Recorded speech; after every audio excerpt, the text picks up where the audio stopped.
Mesdames et messieurs, bonjour. C'est reparti pour une nouvelle semaine. Bonjour Diane. Bonjour Luc. Une nouvelle semaine... Oui, on n'était pas là vendredi, mais nous sommes là aujourd'hui. Oui. Avec l'innovation aujourd'hui, bien sûr. On va parler des petits codes, là. Enfin, moi, j'ai pas trop compris, mais on va mieux comprendre. Moi aussi, mais on va mieux comprendre. Grâce à nos invités, on va parler des QR codes. Et grâce à nos invités qui sont aujourd'hui, Éric Ferrari, bonjour. Oui, bonjour. Notre spécialiste Internet. On va voir avec vous justement ce que c'est que ces petits QR codes qui fleurissent un petit peu partout, hein, sur les murs. Un petit peu partout, oui. Sur les murs, sur les affiches, dans les magazines, sur les t-shirts aussi. Vous avez un QR code un petit peu. Presque. Et puis à côté de vous, on a Laetitia Diaz-Costa, bonjour. Bonjour.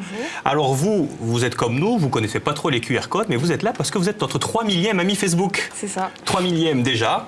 Et donc on avait lancé le concours sur Facebook. Si vous êtes la 3 millième, vous serez sur le plateau. Nous avons invité Laetitia et Laetitia est là. Je suis ravi que vous soyez là, Laetitia. Je suis ravie aussi. Vous êtes donc... pourquoi vous êtes notre ami Facebook, tiens d'ailleurs? Parce que je regarde de temps en temps l'émission quand je peux. Et j'ai vu que vous étiez sur le réseau, donc je vous ai demandé... Et on a accepté, Voilà. Parce qu'on accepte tout le monde, hein, bien sûr. Hein. Et vous étiez la 3 millième, vous avez bien fait de venir, vous allez être notre fil rouge tout au long de l'émission. N'hésitez pas à poser des questions, parce que j'imagine qu'il y aura beaucoup de questions à poser. Il n'y a pas que moi qui ai le droit de poser des questions dans l'émission. Hein. D'accord. En attendant, Diane, on repart avec nos bonnes habitudes. Exactement. Allez. Et oui, nous sommes le 16 avril. C'est bien cela? On débute avec le milieu du 18e. Bolliudi, la nata 1955. Pascal Paoli débarque. Il débarque où? Dans le plus grand secret d'ailleurs, à l'embouchure du Golo. Eh bien oui, il est jeune officier au service du roi de Naples et il est appelé à la tête des nationaux. Par le directoire suprême de l'insurrection corse, au sein duquel siégeaient son frère, Clément Paoli, Thomas Santini, Simon-Pierre Frediani, ou encore le docteur Grimaldi, et il va donc tout simplement s'affaquer. Giugni e Pasquale Paoli. Ok. Ecco, su comincia se già detto ma già affacca. 1755. Ecco. À la date de son arrivée, vous le savez, c'est la période dite des révolutions de Corse, autrement appelée guerre de Corse aussi. Et donc, il y a vraiment eu auparavant un quart de siècle d'hostilité, de jacquerie dans différentes régions insulaires. Et il arrive un petit peu et il va tout de suite prendre les choses en main, puisqu'à partir du 16 avril, Pasquale Paoli s'affacca, ma Sadadadino di Rimenu per far avanzare la situation in DL ou in Corsica. Et donc, à partir de ce jour, il va mettre à l'œuvre, sous son impulsion, des consultes, puisque j'en parle à peu près tous les jours. Il va essayer de réorganiser tout ça, réorganiser la justice, et puis on sait que ça mènera à l'indépendance. Voici. 1879 maintenant, toujours un 16 avril. On est bien un 16 avril, hein? C'était le parce décès... que Eric, la dernière fois, il avait préparé une date et puis ça a aperçu juste avant l'émission que ce n'était pas la bonne date. Donc il a fallu que vous inventiez tout. Voilà, exactement. Non, c'est pas vrai, vous n'inventez jamais, bien sûr. Tiens. Un petit peu. Alors, 16 avril. 1879, le 16 avril, c'était le décès de Bernadette Soubirous à l'âge de 35 ans. La voici, la jeune Bernadette. La sainte. Célèbre, oui, elle a été canonisée pour avoir signalé des apparitions de la Vierge dans une grotte de sa ville natale. Elle va en voir à plusieurs reprises et lors de sa 9e apparition, elle va suivre les indications de la Vierge et va découvrir une source d'eau au pied de la grotte de Mazabiel à Lourdes donc. Et voici, c'était donc sa date de décès. Elle est entrée au couvent des Sœurs de la Charité et donc a été canonisée en 1933. Intéressant. Très intéressant. Un commentaire, Laetitia, Bernadette Soubirous? Moi non plus. Non, ça tombe voilà, bien. no comment. 16 avril, toujours, celui de 1889, c'était la naissance de Charlie Chaplin. Ah. Charlie Chaplin qui est né à Londres, on le voit à l'image, il va cumuler les fonctions d'auteur, de réalisateur, de scénariste, de compositeur. Il est donc vraiment un artiste complet. Il va se rendre célèbre, notamment à Hollywood. Acteur majeur du cinéma muet, on le sait, cinéma qui... Complètement, il y a un qui film, nous il hante y a toujours. le Dictateur qui passe d'ailleurs ce soir ou demain, je crois. Mais on ne sait pas exactement où il est né. L'origine de Charlie Chaplin, ça reste encore mystérieux. Hein. On ne sait pas quelles sont ses vraies origines. 65 ans de carrière, quand même, ouais. Charlie. Voici. 1912 maintenant, toujours le 16 avril, c'était, on apprenait ce jour même, le 16 avril 1912, que le Titanic avait coulé. Il a coulé la veille.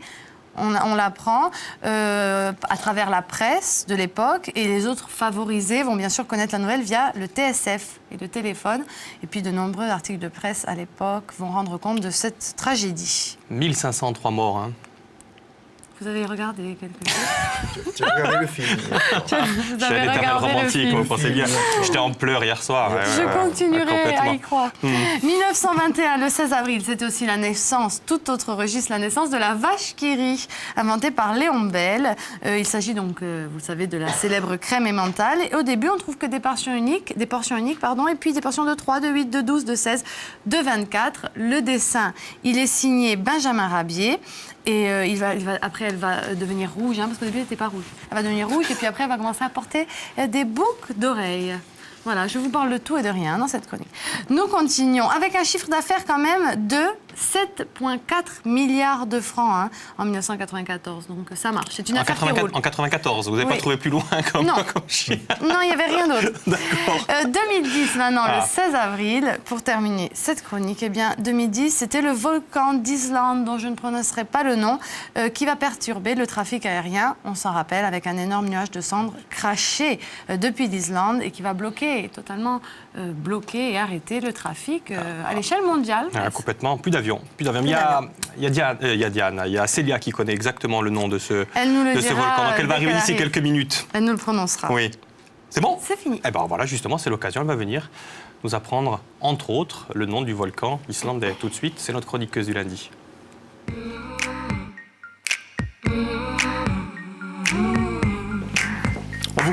On vous quitte, Diane, on se met à la table pour être un petit peu plus à l'aise parce qu'il y a un ordinateur. Et vous savez que quand il y a Eric, il a toujours besoin de son ordinateur. Comment allez-vous, Très Célia? bien, merci. Célia, le nom de ce volcan islandais? C'est Leyjifjárjökull, le volcan au nom imprononçable. Elle est incollable. Mais vous ne voulez pas nous parler de ça?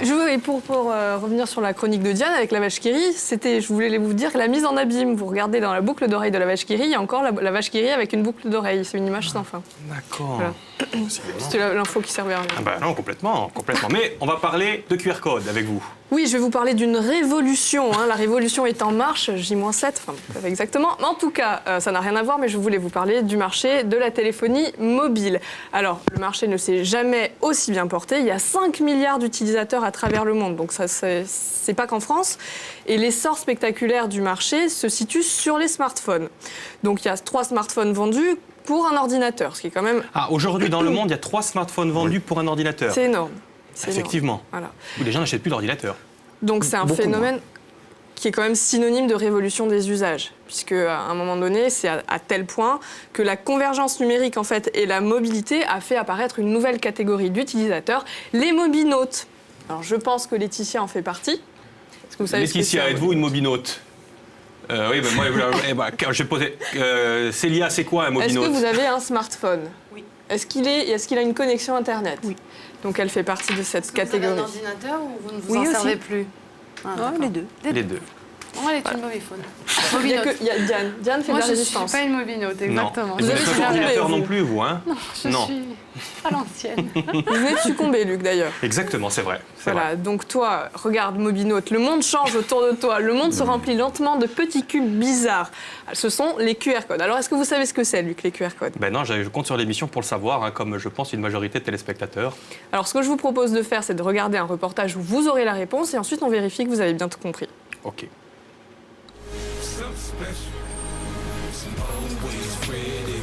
Ils sont partout, dans les rues, les magazines, ils arrivent chez vous. Ils vous sont familiers, mais vous ne les connaissez pas. Ce sont les QR codes, entendez Quick Response pour réponse rapide. L'évolution du code barre en 2 dimensions. Une petite révolution technologique. En un clic, l'appareil photo de votre téléphone mobile va vous relier à Internet. Alors, on a la possibilité la plus basique de déclencher l'ouverture d'une URL, donc d'un site internet. On va pouvoir enregistrer une fiche contact derrière un QR code, donc pour donner sa carte de visite à travers ces codes barres. On peut également donner des informations de géolocalisation, donc l'adresse d'un endroit, d'un point précis, latitude, longitude.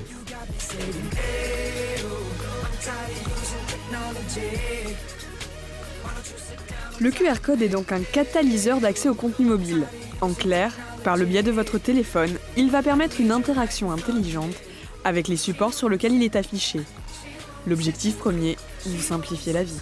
toujours intéressant, ça permet de gagner du temps. Et puis je veux dire, on peut être n'importe où, on n'a pas un magazine, on n'a pas un horaire. Là, effectivement, on récupère, on a les infos tout de suite en temps réel, donc c'est quand même utile. Les QR codes s'adressent aux mobinautes, les utilisateurs Internet sur mobile. Et ils sont nombreux. La moitié de la population française possède un smartphone. Donc, des consommateurs potentiellement connectés en permanence. De fait, les QR codes apportent une valeur ajoutée à leur environnement. Si on flash, on arrive directement sur le site événementiel du Corsica Mail. On a donc accès à d'autres informations. L'idée, c'est qu'on n'est pas sur son ordinateur. L'intérêt du flashcode, c'est qu'on peut justement toucher les gens dans la mobilité. Et on est dans la rue, dans le métro à Paris par exemple, il y a beaucoup d'affiches qui utilisent ce système. Je me rappelle d'une campagne pour un parc d'attractions où on peut jouer aussi en ligne. Et on a, en fait, avec le flashcode, on a toujours une information bonus qu'on n'a pas si on va sur le site, qu'on est soit arrivé par Google ou par un autre site. Donc c'est toujours apporter quelque chose en plus aux cibles qui sont visées par le message. La prochaine étape serait d'utiliser les QR codes pour faire de la réalité augmentée. C'est-à-dire avoir de nouvelles informations en surbrillance du monde réel, sans être dirigé vers une page internet pour récupérer des données. Un concept révolutionnaire que se disputent les plus grands labos technologiques. Alors maintenant, ouvrez l'œil, vous évoluez dans un univers intelligent et interactif. Impressionnant la fin là, Célia. C'est très pour quand impressionnant. la réalité augmentée Ça existe déjà. Ça existe déjà? Oui, ça existe déjà. On s'en sert, par exemple, dans les offices de tourisme ou un point info. Vous avez déjà la possibilité d'avoir en surbrillance par rapport à la réalité quelques informations. Bon, on reviendra Dans plus tard sur l'enseignement cette aussi. surbrillance. On va rester sur le QR code si vous le voulez bien, et donc on se penche aussi vers notre spécialiste. Alors, concrètement, on vient de le voir, mais c'est quoi un QR code, Eric? Eh bien, un QR code, c'est une représentation que l'on voit en 2 dimensions. Un code en 2 dimensions. Vous connaissez très bien une autre forme de code qui est le code barre, qui est sur tous les produits que l'on trouve, les produits donc qui sont référencés. D'ailleurs, vous utilisez dans votre supermarché le code barre pour rechercher un prix ou la caractéristique du produit. Eh bien, le code barre est en 1 dimension, le QR code, lui, est en 2. Donc, c'est un code 2 dimensions. Alors, pourquoi 2 dimensions? Parce qu'il permet de véhiculer beaucoup plus d'informations qu'un code barre en 1 dimension. Et cet avantage-là en fait un produit extrêmement puissant, notamment pour référencer dans le milieu du marketing, mais aussi dans un usage beaucoup plus courant et personnel, pour référencer par exemple votre carte de visite, pour référencer l'adresse d'un site web, pour référencer votre numéro de téléphone. Et donc ça devient un outil de communication à travers quoi? À travers l'usage d'un smartphone. D'accord. Ça vient d'où quand même? Pardon? Vous imaginez, il y a 13 000 signes qui peuvent être stockés dans un QR code. Dans un code barre, on pouvait en stocker une dizaine seulement. Donc là, on peut à peu près 4000 On voit les différentes, on voit lettres. justement les différentes sortes de QR codes. On a le simple, on a le plus complexe. Qu'est-ce que la différence entre le simple et le complexe d'ailleurs, Et Eric? plus élaboré. Eh bien, Il y a plus d'informations dans le complexe? Vous avez, dans les simples, vous avez des informations beaucoup plus minimalistes, et puis dans l'élaboré, vous pouvez véhiculer beaucoup plus d'informations. Des informations alors qui sont accessibles soit directement à travers le QR code, soit à travers des informations qui vont être recherchées à travers votre smartphone et la connexion Internet sur un site, et qui permet ainsi d'avoir une information mise à jour instantanément à partir de la lecture du QR code. Alors on a vu qu'il y a des QR codes complexes, il y a aussi des QR codes en couleur aussi, Célia. Hein? Oui, on peut faire maintenant beaucoup de choses. À l'origine, c'était uniquement en noir et blanc. Maintenant, on peut faire évoluer, on peut s'amuser, on peut avoir des QR codes en couleur, on peut avoir même des formes différentes de QR codes. On n'est plus obligé de faire un cube, un petit cube noir. Mais, mais c'est quoi la différence là? Qu'est-ce que ça change qu'il soit... C'est uniquement une stratégie de communication, c'est pour qu'il soit beau. Il n'y a pas d'intérêt dans la lecture proprement parler du QR code. Hein. C'est vraiment pour donner envie. D'accord, parce qu'on peut les fabriquer soi-même. On va voir tout à l'heure avec Oui, Eric oui. qu'on peut les fabriquer nous-mêmes. Nous avons intitulé l'émission « Petit carré intelligent Oui. ». D'ailleurs, si vous voulez poser vos questions, regardez, ça va s'afficher. N'hésitez pas à poser vos questions par SMS, on les lira tous ensemble. Ça vient d'où quand même le QR code, Eric? Eh bien, le QR code vient du monde industriel. Et en fait, il vient d'une entreprise japonaise qui cherchait finalement un moyen de tracer les produits qu'elle fabriquait de façon plus enrichie que ne l'était une traçabilité à travers le code barre. Donc à travers ça, cette entreprise a eu quand même une initiative extrêmement intéressante, c'est de dire je fabrique cet outil, ce nouveau code, et par contre, je mets à disposition, c'est-à-dire j'en fais pas une propriété industrielle, je le rends libre de droit.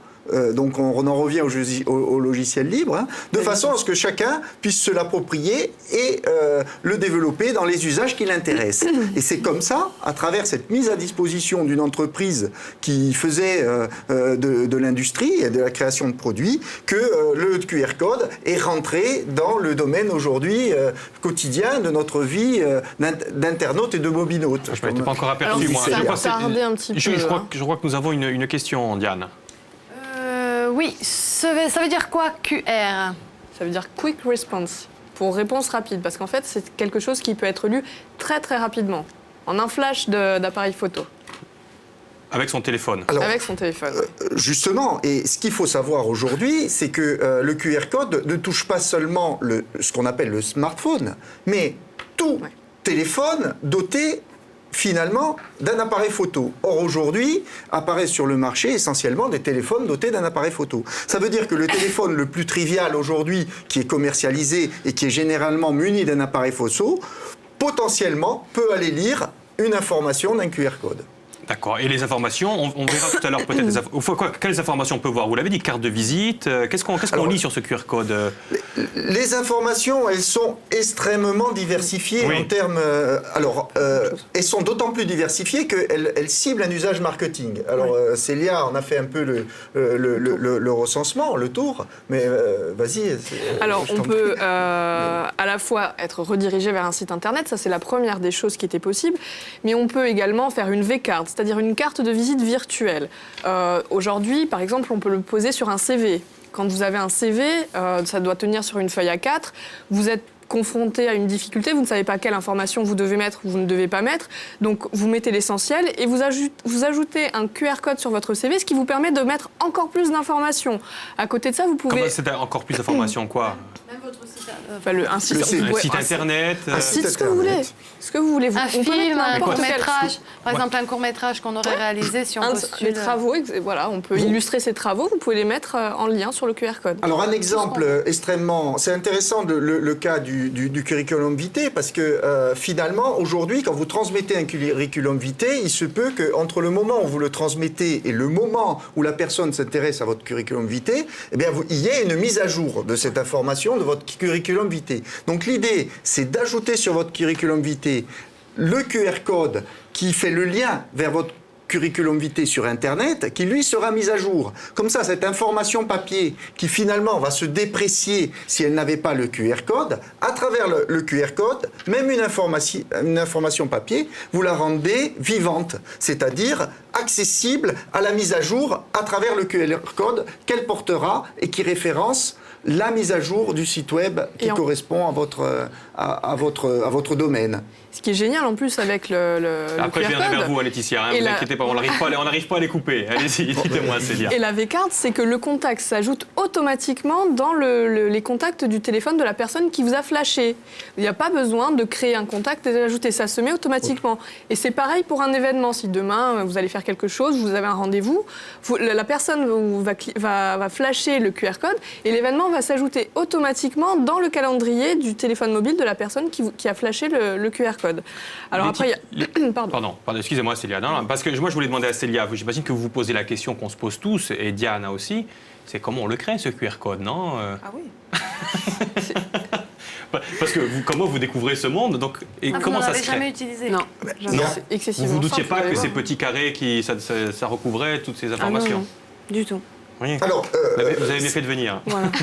c'est extrêmement simple à créer, puisque dans le même esprit que le QR code a été mis à disposition sous licence libre, eh bien, se sont créés sur Internet énormément de sites web qui permettent de générer des QR codes plus ou moins enrichis. Nous, on en a sélectionné 3, nous, de sites Internet. Alors, on en a sélectionné 3. J'en ai pris un ici qui s'appelle...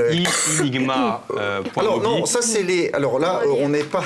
Ah, ça c'est comment lire, pardon. Ça c'est comment le lire. Ah, d'accord, alors, d'accord. comment le générer J'en ai un qui est sur l'ordinateur, si on peut On va venir. y arriver. Donc celui-là, c'est kaiwa.com. Donc c'est un générateur de QR code. Vous voyez qu'ici, il vous demande qu'est-ce que vous voulez référencer dans votre QR code, que ce soit un site web, un texte libre, un numéro de téléphone ou l'envoi d'un message SMS. Donc là, vous choisissez ce que vous voulez. Si je veux mettre un site web, eh bien, je vais ici...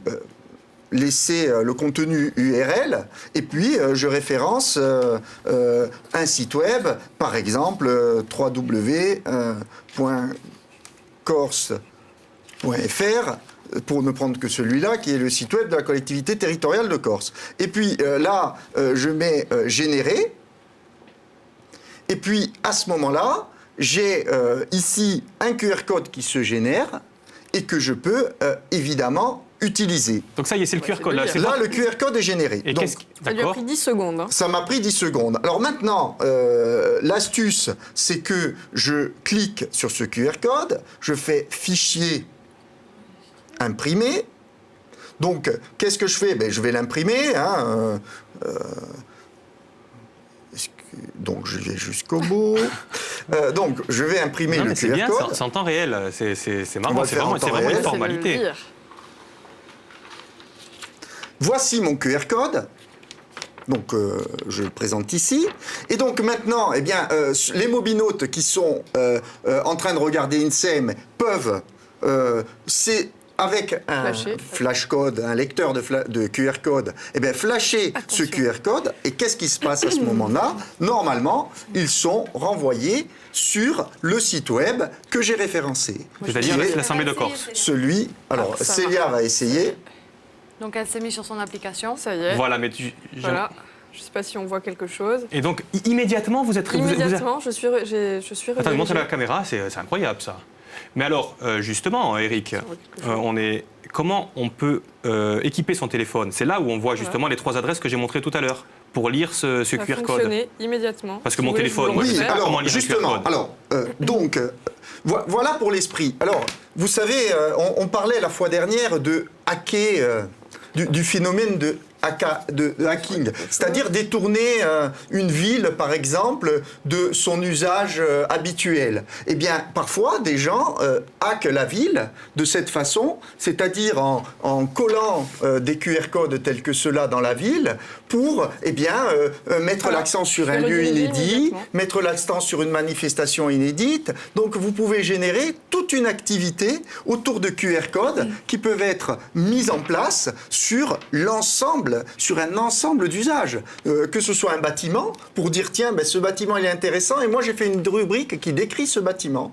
Et voilà, on a un exemple à Bordeaux, qui permet d'enrichir l'espace de Bordeaux à travers des QR codes qui donnent la vision de Bordeaux aujourd'hui et de Bordeaux d'hier. Alors, excusez-moi, mais est-ce que c'est légalisé et un petit peu contrôlé ? Parce que moi, alors, je peux mettre des QR codes partout dans Ajaccio et refaire un petit peu l'histoire d'Ajaccio pour les touristes, si j'en mets partout. Et c'est pas du tout surveillé ? Non, quel mauvais esprit, Non, mais c'est vrai. Eh bien, c'est ce qu'on a... Une histoire alternative.